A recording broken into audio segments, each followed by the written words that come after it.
Face aux manœuvres de Satan pour corrompre nos esprits, nous trouvons notre défense ultime en Jésus-Christ. Il est notre casque du salut, bien plus qu'une simple armure. Il incarne la sagesse de Dieu et nous équipe pour mener la bataille spirituelle, nous assurant la victoire non seulement contre les attaques extérieures, mais aussi contre les forteresses qui se dressent dans nos propres pensées. Le but de Satan, comme nous l'avons appris, est de tenter de corrompre ou de troubler nos esprits par de faux enseignements ou par le système du monde, afin de nous empêcher de penser clairement à Dieu et à ses desseins. Nous avons déjà appris que nous sommes bien protégés en Christ lorsque nous le revêtons. Il est notre vérité et, en tant que ceinture de la vérité, il assure notre intégrité. Il est notre justice, protégeant notre cœur des attaques de l'adversaire. Il est la paix de notre vie, la préparation de l'évangile de paix qui nous chausse, nous donnant notre position dans la guerre. Il est notre bouclier de la foi, notre espérance. Nous apprenons maintenant qu'en Christ, nous pouvons aussi avoir la victoire dans notre esprit, là où Satan livre tant de ses batailles. Lorsque la Bible parle du casque du salut, il est utile de comprendre ce à quoi les premiers lecteurs de cette lettre, les Éphésiens, pensaient. Ils devaient être très familiers avec l'armure romaine. Le casque porté par le soldat romain était un bonnet de cuir, renforcé et orné de plaques de métal. Au-dessus, il y avait une sorte de crête ou un panache. Les anciens casques ressemblaient à des bols avec des lanières en dessous pour les maintenir en place. Le casque du soldat romain nous rappelle que Jésus-Christ veut nous équiper de lui-même, de ses desseins, de ses plans, de ses pensées, de ses concepts, de sa vérité, de sa révélation. Avec lui, nous pouvons rester victorieux au milieu des fureurs des attaques lancées contre nous. Satan sait que la nature d'une idée ou d'une pensée a le potentiel d'être plus puissante que l'arme militaire la plus destructrice. Littéralement, le casque du salut est plus que la simple assurance d'être chrétien. Certains auteurs disent que le casque du salut est simplement l'assurance de notre salut. Il est bien sûr important de savoir que nous sommes sauvés, mais le casque du salut va bien au-delà de ces simples termes. Il englobe toute la portée du salut, passé, présent et futur. Le casque du salut signifie que nous avons été sauvés. Nous sommes en train d'être sauvés et nous serons sauvés. En enfilant le casque, nous nous équipons littéralement de la sagesse de Dieu qui rayonne en Jésus-Christ. La Bible dit que nous devons prendre le casque de Dieu, sa sagesse. Je veux donc explorer le casque du salut de deux manières. D'abord, le comprendre et ensuite, découvrir comment l'utiliser. Le casque du salut personnifié en Jésus-Christ. Permettez-moi de vous rappeler que le casque du salut est personnifié en Jésus-Christ. Jésus-Christ est notre armure, notre casque. 1 Corinthiens 1, 24 et 30 le dit ainsi.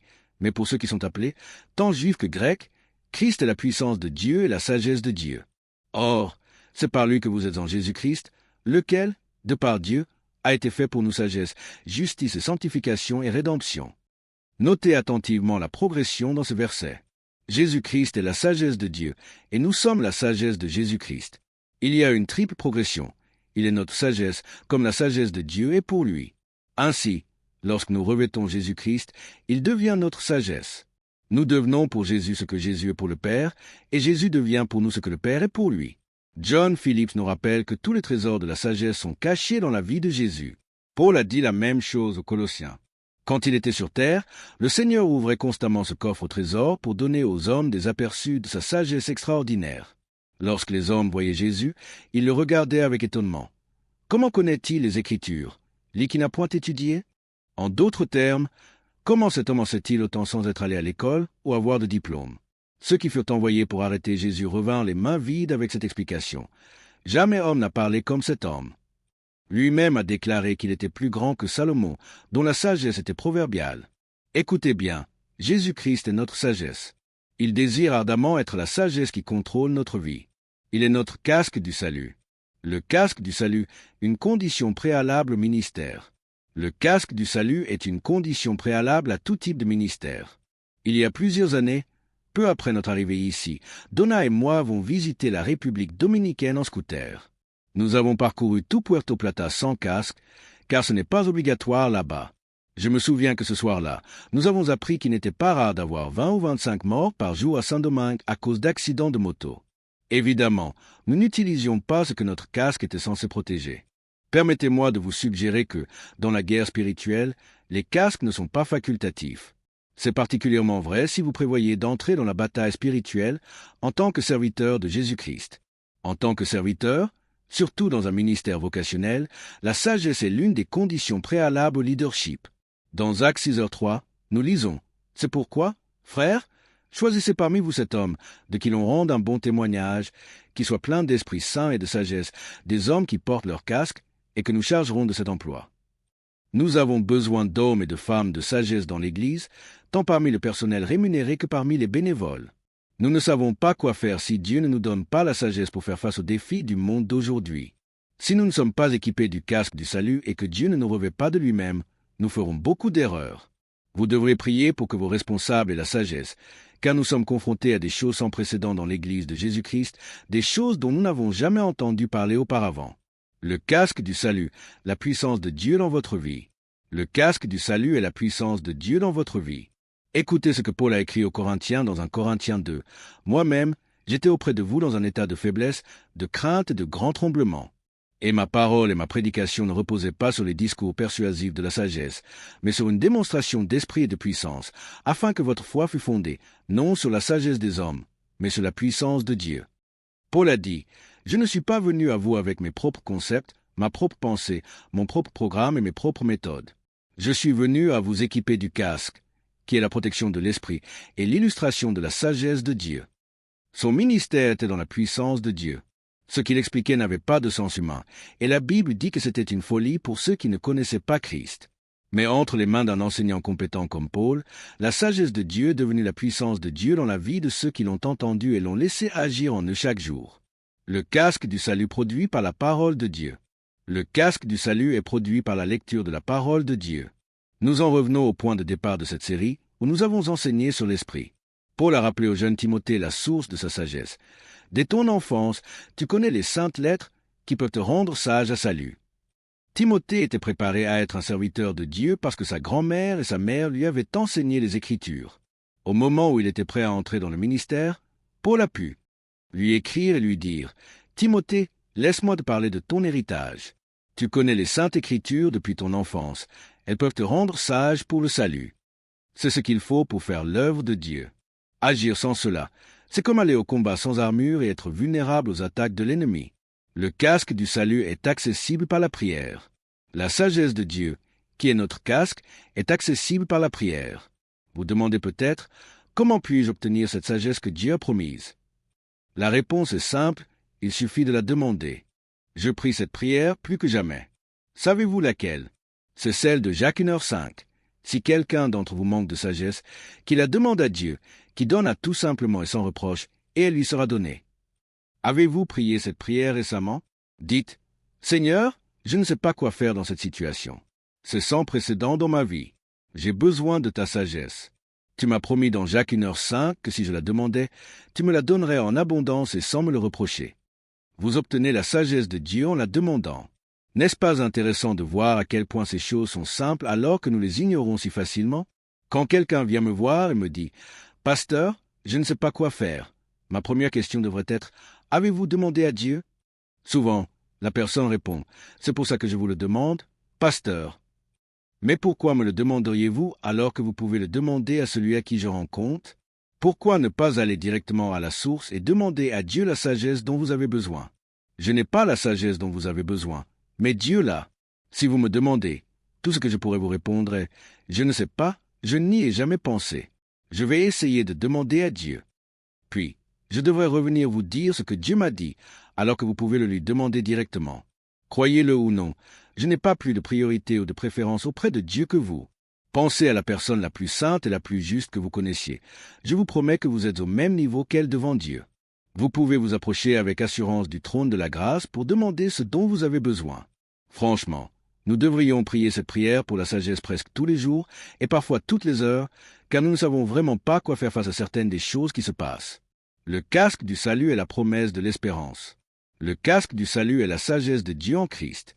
Il est disponible pour chaque croyant. C'est une condition préalable pour quiconque veut servir et il est accessible par la prière et la lecture de la parole de Dieu. Voici une autre idée à propos du casque. C'est la promesse de l'espérance. 1 Thessaloniciens 5h8 est la seule autre fois dans la Bible où le casque est mentionné en relation avec l'armure. Ici, il est mentionné avec la cuirasse. Savoir qu'il y a une fin à la guerre spirituelle nous motive à persévérer dans la bataille. Quelle est cette espérance? C'est l'espoir que Christ résoudra finalement tout. Un jour, il reviendra, remettra tout en ordre, Et nous livrons actuellement des escarmouches dans cette guerre. Mais nous nous battons dans une guerre dont nous connaissons déjà la fin, une guerre que, pour l'essentiel, nous avons déjà gagnée. Nous n'avons pas à vivre dans la peur de la défaite, car nous savons que la victoire est à nous en Christ. En revêtant ce casque du salut, nous faisons de l'espérance en Christ notre bouclier. Vivre sans espoir, c'est comme courir une course en ligne d'arrivée. Qui commencerait à courir pour le reste de sa vie sans savoir où s'arrêter, tout en donnant tout ce qu'il a? Non, nous avons une ligne d'arrivée.